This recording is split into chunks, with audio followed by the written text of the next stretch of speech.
free-tail bats can fly thousands of feet above ground, and they can travel at, get this, with a tailwind, they can go 100 miles an hour. What? 100 miles an hour. And our bats from the bridge could easily be feeding clear down on the coast at some nights. I've watched on Doppler weather radar. We can watch them really well on radar. And I've watched where they come out of, let's say, Bracken Cave down near San Antonio, and we see the front band of moving bats crossing 4 to 5 counties in 12 minutes. Wow. I had no idea. I thought they were, like kind of like bird speed, like a regular bird. Bats are by far the most maneuverable, best flyers in the world. They can do things that neither birds nor insects can do in flight. And why is that? They don't have fixed hard wings, like insects. The wings are made of chitin, and they don't bend that much except at the joints. And birds' feathers aren't nearly as flexible as the skin on a bat's wing. Wow. Actually, the skin on a bat's wing, it's 2 layers, and that skin has been rated as 19 times tougher than a surgeon's glove.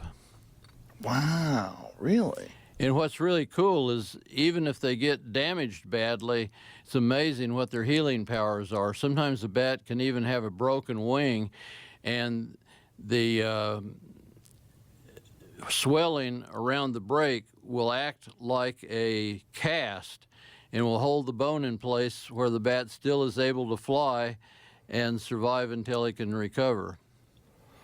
So these bats that we have the fast-moving bats that are the Brazilian bats, and then you have the other bats which are more maneuverable, but they don't go as fast? That's true.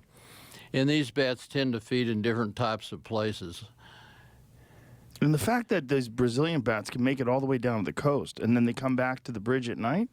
Well, I'm not saying they make it all the way to the coast. The trouble is we haven't yet done good enough tracking to know. Can we put like a little GPS band on a bat, or is it too big? Yeah, we can radio track bats. We'd love to radio track them when they migrate south and see where they're going, but it can be a real problem trying to track a bat at night across the U.S.-Mexican border without getting shot down by somebody. I was down looking for bats in the daytime one time with a friend who is an ex-aircraft Navy pilot, and we were in his private plane looking for bats down low along the New Mexico-Texas border. And first thing we knew, we got forced to land by drug agents that had overtaken us.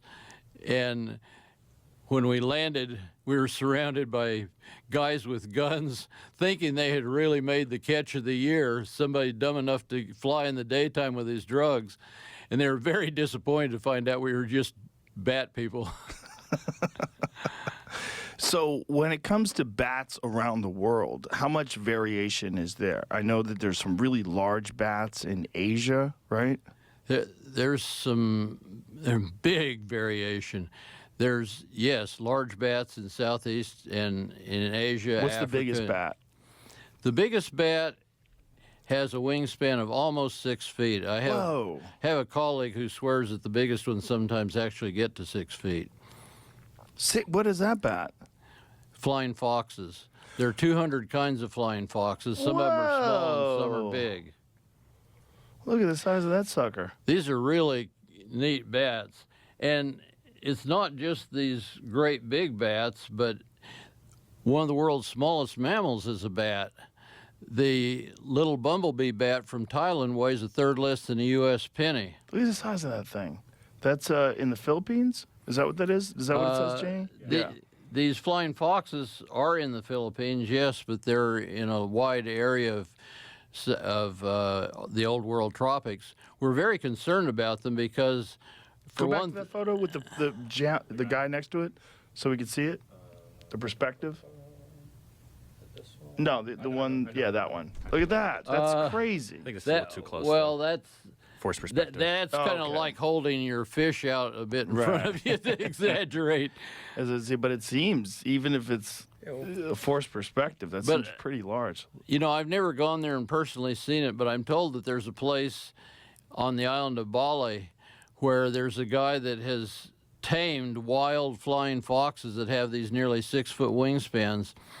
And visitors can actually come and he'll call them down out of the trees and they can hang on their arms sometimes for a photo. These are wild bats. So he tamed them with food, just like Yeah. got them accustomed to feeding off. Well, one of the secrets of I don't know if you've seen my large photo collection. I have the largest collection of bat photos in the world. And a lot of my photos, I get these incredible pictures because I can actually train bats to come and do their natural thing where I can photograph them. And how do you do that? Well, when I was a teenager, I learned falconry.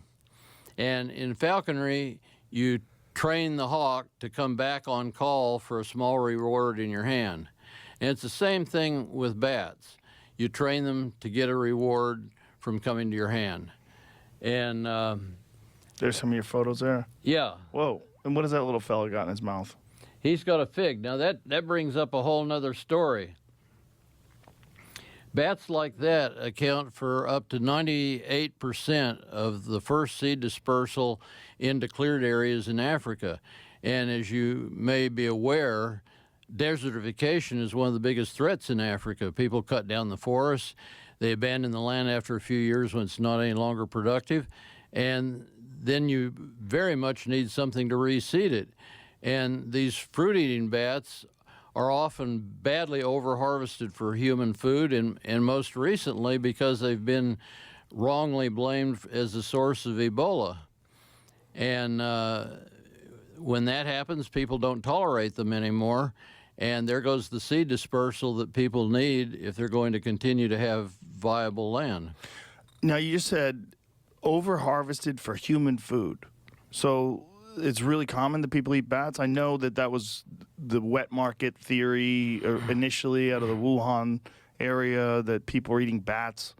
Actually, although that was speculated early on, when they searched the market, they could find no evidence that bats had been sold there. Yeah.